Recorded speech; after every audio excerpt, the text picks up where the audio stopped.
Graziano Messana agora já nos escuta. Seja bem-vindo aqui, Graziano. Bom dia. Bom dia. Graziano, muito obrigada por nos atender, estar conosco aqui. Também temos nessa conversa Américo Martins e Isabel Mega. Graziano, minha primeira questão aqui para abrirmos o nosso bate-papo é com relação à resistência de alguns países, como Polônia, como França, a esse acordo, ao mesmo tempo em que acompanhamos o anseio de muitos países pelo avanço dessas negociações, como é o caso do Brasil. É possível apontar quem ganha mais ou quem perde mais nesse acordo? Olha, a gente fez uma análise para ter uma noção, as exportações de todo o conjunto dos países da União Europeia versus o Mercosul vai aumentar com esse acordo do 40%. Só com a Itália, a gente está exportando com o Brasil 6 milhões e meio de, para dar um exemplo prático, 6 milhões e meio, 6 bilhões e meio de euro versus o Brasil, e com esse acordo implementado vamos exportar 10 bilhões. Então, do ponto de vista de números, que eu imagino seja nas próximas semanas os nossos debates aqui, vamos parar de se queixar com os agricultores e vamos começar a falar de números comerciais e de benefícios, porque para mim o acordo é win-win. Vamos monitorar exatamente isso. Lembrando que, sempre falando dos agricultores, França, Itália, França que votou contra, exporta queijo, exporta vinho. Hoje em São Paulo é muito complicado comprar esse tipo de produto e eles vão exportar muito mais. Então, de um lado, eles estão preocupados com a entrecote francesas, mas esquecem que eles vão exportar muito vinho e muito queijo para nós. Américo Martins também tem uma pergunta. Por favor, Américo. Muito obrigado pela oportunidade. Você diz que esse é um acordo win-win, sem dúvida nenhuma mas quais são os setores no Brasil que você acredita que vão se beneficiar mais com isso, especialmente com essas salvaguardas que foram impostas agora pela União Europeia? Ou seja, o agronegócio não vai exportar tanto quanto gostaria para a União Europeia, mas quais são os setores que se beneficiam mais disso no Brasil? Mas do ponto de vista bilateral, o Brasil está em uma fase de renovação do parque industrial e o Brasil precisa de maquinários. Por exemplo, hoje em dia, para as empresas importar equipamentos, maquinários e tecnologia, inclusive na agricultura, porque eu posso fazer vários exemplos, empresas italianas que fazem nanoirrigação ou fazem tecnologia dentro da agricultura, exportam para o Brasil essa tecnologia porque no Brasil tem a grande dimensão da agricultura. O Brasil tem uma superfície quanto a Espanha e o Portugal cultivada, então a tecnologia vai beneficiar esses agricultores. Independente disso, a categoria que mais vai provavelmente alterar a balança comercial vai ser exatamente os equipamentos industriais e maquinários que entram.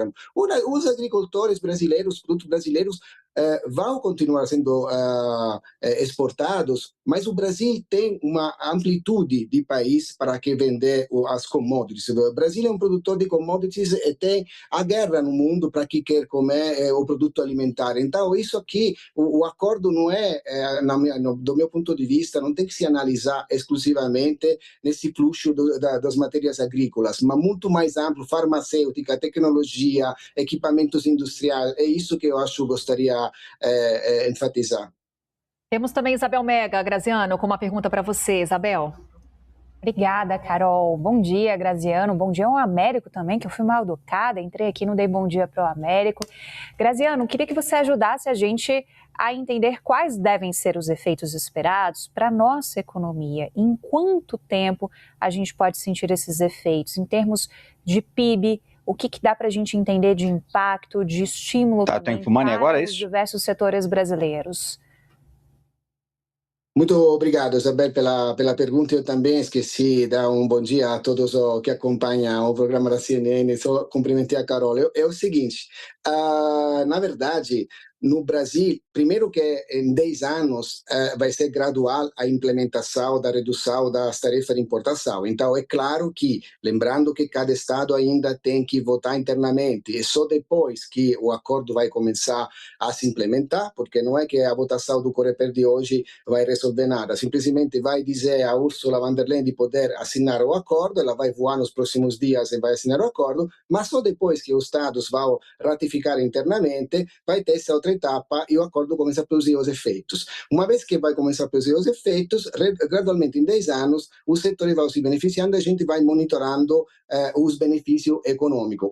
eu diria que o acordo, ainda mais de falar de números, é muito importante do ponto de vista de geopolítica. Hoje, com os Estados Unidos que avançam e detam regras, ter um acordo tão importante com um bloco que é a União Europeia, ter 780 milhões de pessoas e dois blocos que conseguem poder ter regras parecidas e, enfim, fluxos comerciais facilitados, é muito relevante para a economia brasileira, porque não fica refém de um bloco ou do outro, vai conseguir diversificar, na hora de vender commodities, pode vender para a Ásia, pode vender para os Estados Unidos, pode tradar com a União Europeia, e vice-versa, com a União Europeia, onde tem muita tecnologia, pode importar para poder fazer aumentar as próprias performances de produção. Então, eu diria que temos que esperar um pouco para olhar os benefícios, mas depois de 2, 3 anos, já com a redução das tarefas, vamos sentir na nossa balança brasileira os benefícios.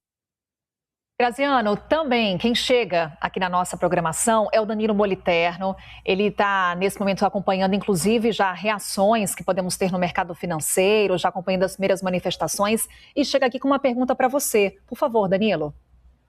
Olá novamente a todos que acompanham o Novo Dia. Olá de novo, professor. Conversávamos há pouco mais cedo. Queria fazer uma pergunta sobre a salvaguarda. E aí, só para contextualizar quem assiste aqui o Novo Dia, basicamente a salvaguarda é um mecanismo que foi muito importante para que a gente tivesse esse sinal verde. Basicamente, a União Europeia ela definiu um percentual no qual, caso este percentual seja excedido em importações da União Europeia de produtos do Mercosul para produtos sensíveis, ela pode tirar a preferência tarifária desses produtos. O percentual tinha sido definido em 8%, mas a Itália pedia 5%. A gente ainda vai ver qual foi o acordo exato. Eu queria perguntar para o professor sobre qual seria o efeito dessa salvaguarda no principal objetivo que a gente tem desse acordo, que é o livre comércio. Se essa salvaguarda, essa possibilidade de retirada da preferência tarifária, pode fazer com que o objetivo desse acordo possa ser ferido. Ok, eu gostaria de focar não tanto na alíquota percentual, eu não estou preocupado se for 5, 6, 7, 8, provavelmente vai passar com 5, porém a ideia é que essas cláusulas de salvaguardas têm o objetivo de repristinar os equilíbrios e se ativam só se algum fica prejudicado. Vou fazer novamente o exemplo do México. Existe um acordo entre o México e os Estados Unidos sobre produtos agrícolas e aconteceu nos anos passados que foi exatamente ativado a cláusula de salvaguardia. Por quê? Porque um produto de milho que estava sendo exportado pelo México nos Estados Unidos atrapalhou a vida de muitas famílias, produtores rurais pequenos, comunidades que ficaram em dificuldades financeiras devido a essa chuvarada de importações do México de um produto de limpeza feito com milho. Nesse momento, com o prejuízo acontecido nas famílias americanas, foi ativada a cláusula de salvaguardia e se, de novo, equilibrou o fluxo comercial. Então, além da percentual, tem que existir um prejuízo, senão é uma cláusula que não vai ser ativada. Então, eu acredito que o foco não é, mesmo se o objetivo é o livre escambio, a percentual, mas de fato ver se acontece um prejuízo na União Europeia ou não. Como o fato da carne, que não vai acontecer um prejuízo, vai continuar sendo exportada normalmente. Graziano, a gente já caminha aqui para essa reta final de CNN Novo Dia, mas ainda nesse Breaking News, como uma última pergunta, te peço uma avaliação como um todo dessa conversa que temos. A partir desse sinal verde do Conselho Europeu, do que já está se desenhando dentro do Parlamento, desses prazos que você também coloca para a gente, o quanto que o acordo Mercosul-União Europeia vai mexer com a dinâmica das relações comerciais, não só entre os blocos, mas também outros países, quando você cita, por exemplo, Estados Unidos? Isso é um ponto importante, porque os Estados Unidos ficou quietinos e nós vamos ver um pouco agora a reação, porque até que esse acordo estava sempre em cima do muro, vai, não vai, vai, não vai, os Estados Unidos não deram muita atenção nesse acordo, mas para os Estados Unidos, a América Latina é estratégica, é super importante. E nós acompanhamos nesses últimos dias o que aconteceu. Então, acredito que é ponto para o Brasil, é ponto para a América do Sul, também ponto para a Europa, e nós vamos ver o que acontece agora com a reação dos Estados Unidos. Ainda temos mais alguns minutinhos, ainda cabe mais uma pergunta. Danilo Moliterno. Professor, queria te perguntar também sobre os próximos passos para esse acordo. Digamos que, de fato, a gente tenha este aval do Conselho Europeu, esse colegiado que reúne os chefes de Estado da União Europeia, e a consequente assinatura deste acordo. Quais são os próximos passos para essa ratificação interna e esse acordo finalmente passar a valer? O concetto è che cada Parlamento tem que aprovar internamente. E olha, a França votou contrária. E não é que amanhã, embora Ursula von der Leyen vai assinar o acordo, vai mudar de posição. Também vai ficar ainda contrária. E no Parlamento vai ficar contrária. Então pode até acontecer que aconteça o que aconteceu com o acordo União Europeia-Canadá, onde a Bélgica se colocou contra, não muda a opinião até hoje. Então não é que o acordo não vai entrar em vigor, vai entrar em vigor parcialmente e cada Estado internamente que não ratificou vai ter um problema aquele Estado em si. Então, digamos que isso poderia acontecer, é até um cenário provável, eu espero que não, mas tudo indica que a França não vai mudar a opinião porque hoje vai passar o Coreper, os embaixadores vão ter a maioria, entendeu? Então, é exatamente uma pergunta bem colocada e pode ser debate das próximas semanas. O que acontece agora, embora o acordo vai ficar assinado, se a Polônia, a Hungria, a França ou a Irlanda internamente não conseguem nos próprios parlamentos aprovar. É isso mesmo. Graziano Messana, ele é vice-presidente da Eurochambers Brasil. Mais uma vez, Graziano, muito obrigada por trazer tanta informação aqui nesse momento de break news. A gente, claro, vai acompanhando agora os próximos passos, como a gente coloca aí, desse acordo, depois dessa aprovação no Conselho Europeu. Um ótimo dia, muito obrigada. Muito obrigado, Carol.